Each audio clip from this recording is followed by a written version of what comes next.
Welcome to 5 Good Minutes. You're listening to today's inspirational message, looking at the Messianic Psalms with Kurt Bjorklund. Psalm 22 is this lengthy, dark psalm in some ways because it's about suffering, but it's really a messianic psalm in that it predicts Jesus. In fact, when we look at some of the phrases, it appears that some of these things did not actually happen for David. Verse 15, actually verse 13, roaring lions that tear their prey open their mouths wide against me. I'm poured out like water, and all my bones are out of joint. My heart has turned to wax. It has melted within me. My mouth is dried up like a potsherd, and my tongue sticks to the roof of my mouth. You lay me in the dust of death.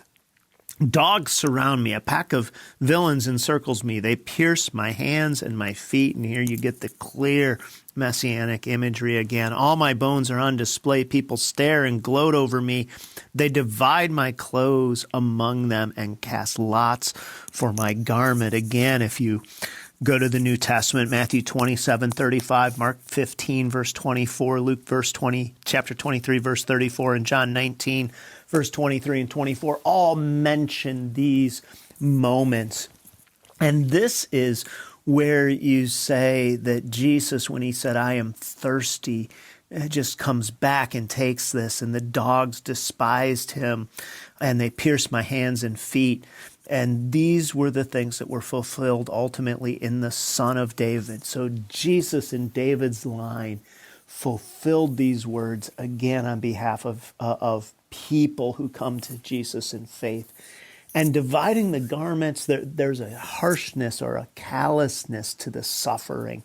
There's a flippantness in terms of how people saw Jesus. And certainly that was part of the culture and the crucifixion and all that goes with it. But don't let this be lost on you once again, that Jesus was treated this way so that you and I would have the ability to enter into a relationship with God through what Jesus Christ did.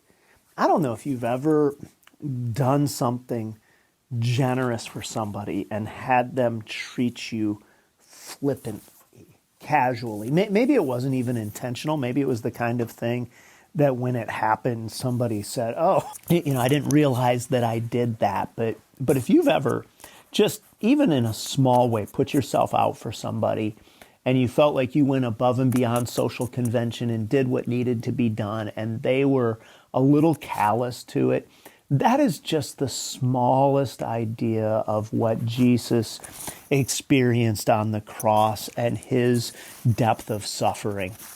And I know I have a tendency in my own mind when I come to the suffering of Jesus to say, well, he's the Son of God. He knew that it would be short-lived, and all his divine perfections, he could I don't tend to humanize Jesus' suffering enough in my own mind because I see him as divine and human, but I emphasize in my own mind sometimes his divinity.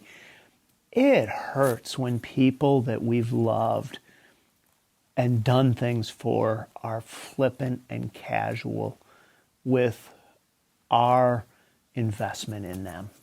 And that was Jesus, again, predicted here in the Psalms, fulfilled in the Gospels, showing his heart and his love, because knowing it fully, he went and did this willfully. When's the last time, knowing that you would be rejected, knowing you would be despised, treated flippantly, that you said, I'm going to go do this anyway and joyfully?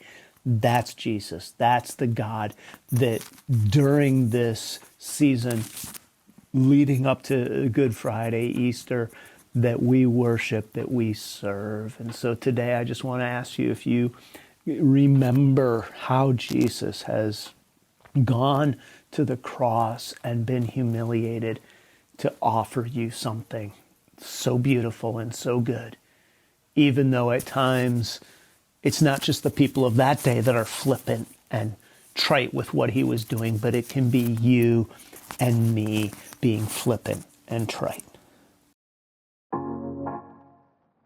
Thanks for joining us here today.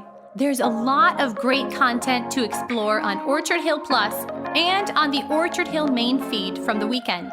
Have a great day.